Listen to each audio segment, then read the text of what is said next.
அரசியல் கைதிகளினுடைய குழந்தைகள் தங்களுடைய ஏக்கங்களையும் கரிசனைகளையும் பாசத்தையும் பல விதங்களிலே எடுத்து காட்டினார்கள்.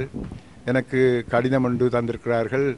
அந்த கடிதத்தை ஜனாதிபதி மாமாவுக்கு அனுப்புங்கள் என்று. அதிலே தங்களுடைய குறைகளை எல்லாம் குறிப்பிட்டிருக்கின்றார்கள். எங்களுடைய அரசியல் கைதிகள் சம்பந்தமாக நாங்கள் சென்ற 2 வருட காலமாக இந்த வடமாகாண சபை பதவி ஏற்றதன் காலத்தில் இருந்து பேசிக்கொண்டுதான் இருக்கின்றோம்.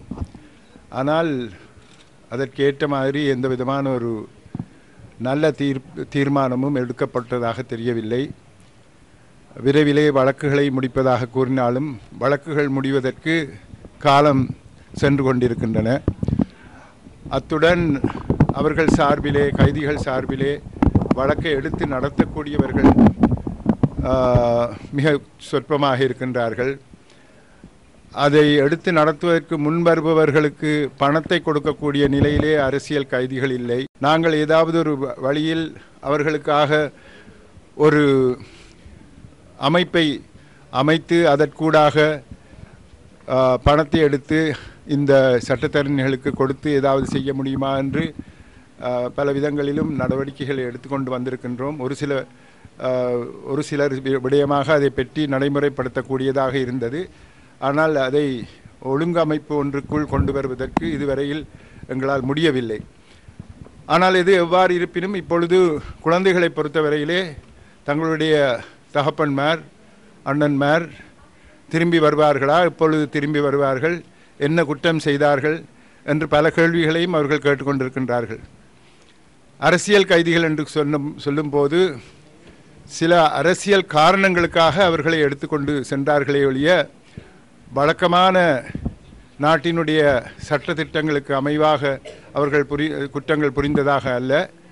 ஆனால் அரசியல் காரணங்களுக்காக அவர்களை எடுத்து இப்பேற்பட்ட குற்றத்தில் மாட்டியிருக்கின்றார்கள் என்ற ஒரு எண்ணம் பரவலாக எல்லாரிடமும் இருக்கின்றது. ஆகவே தான் அரசியல் கைதிகளை அரசியல் ரீதியாக அவர்களுக்கு மன்னிப்பை கொடுத்து வெளியேற்ற வேண்டும் என்ற ஒரு கோரிக்கையை நாங்கள் முன்வைத்தோம். அப்படி இருந்து கூட பல விதத்திலும் இவர்களுடைய விடுவிப்பு காலம் செல்லுகின்றது, தாமதமாகிக் கொண்டு இருக்கின்றது. ஆனால் ஒன்றை மட்டும் கூறலாம். இன்று இலங்கையில் அரசியல் கைதிகளினுடைய நிலைமை அரசியலாக்கப்பட்டிருக்கின்றது. அதனால்தான் அவர்களுடைய பிரச்சனைகளை உடனுக்குடனேயே தீர்க்கக்கூடியதாக இல்லை. ஆனால் தற்பொழுது ஜெனீவாவில் நடக்கும் நடவடிக்கைகள் பூர்த்தியானதும் அரசாங்கம் தன்னுடைய நல்லெண்ணத்தை வெளிக்காட்டுவதற்காக சில நடவடிக்கைகளை விரைவிலே எடுக்கக்கூடும் என்று நம்புகின்றேன். அந்த நல்லெண்ணத்தின் பயனாக இந்த அரசியல் கைதிகளை அவர்கள் விடுவிப்பார்கள் என்று நாங்கள் எண்ண இடம் இருக்கின்றது. ஆகவே சற்று இருந்து பாருங்கள். இன்னும் ஒரு மாதம் 2 மாதம் இருந்து அரசாங்கம் எப்பேற்பட்ட நடவடிக்கைகளை எடுக்கின்றது என்பதை பொறுத்து உங்களுடைய மற்ற நடவடிக்கைகளை எடுங்கள்.